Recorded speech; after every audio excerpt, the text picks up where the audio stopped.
Wakil Ketua Majelis Permusyawaratan Ulama MPU Aceh Tengku Haji Hasbi Albayuni mempraktikkan tata cara penyucian bahan baku makanan dan najis pada kegiatan tata cara penyucian secara syar'i di Gedung Tengku Haji Abdullah Ujung Rimba MPU Aceh pada Selasa 30 Juli 2024. Wakil Ketua MPU Aceh yang akrab disapa Abi Bayu tersebut mencontohkan bagaimana menyuci sayuran yang harus menggunakan air mengalir agar benar-benar bersih. Pada kesempatan tersebut juga dicontohkan bagaimana cara membersihkan kotoran di lantai agar suci kembali dari najis. Kemudian dicucurkan air. Tapi kalau kita pastikan di pohonnya dia nggak kena ini kena itu, ini bisa langsung aja. Ya.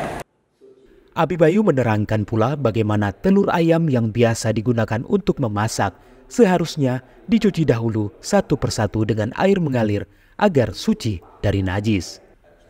Kegiatan yang mengangkat tema penyucian secara syar'i gerbang utama kehalalan produk tersebut sebelumnya dibuka Wakil Ketua MPU Aceh Dr. Tengku Haji Muhammad Hatta.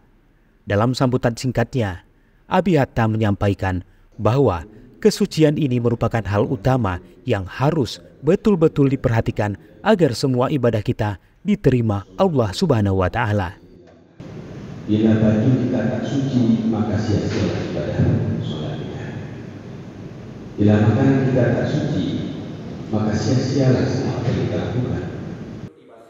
Abi Hatta juga mengatakan kehalalan dan kesucian ini sangat penting, mulai bahan baku yang digunakan hingga proses produksi makanan harus sesuai syar'i.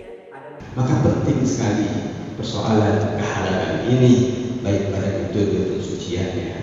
Karena apapun yang kita dapatkan, yang kita konsumsi itu terkadang sumbernya halal, hasil kerja ikannya halal, semua halal hasilnya. Tapi karena proses pensuciannya tak benar, sehingga akhirnya kita masaklah ikan itu dengan tidak mengikuti ketentuan mensucikan yang sebenarnya, dicelup-celup saja dalam air dan tak sampai 2 bola, maka akhirnya ikan itu bernajis. Semua satu keluarga makan hasil masakan yang najis, dan itu tetap termasuk dalam yang tidak halal atau termasuk dalam haram.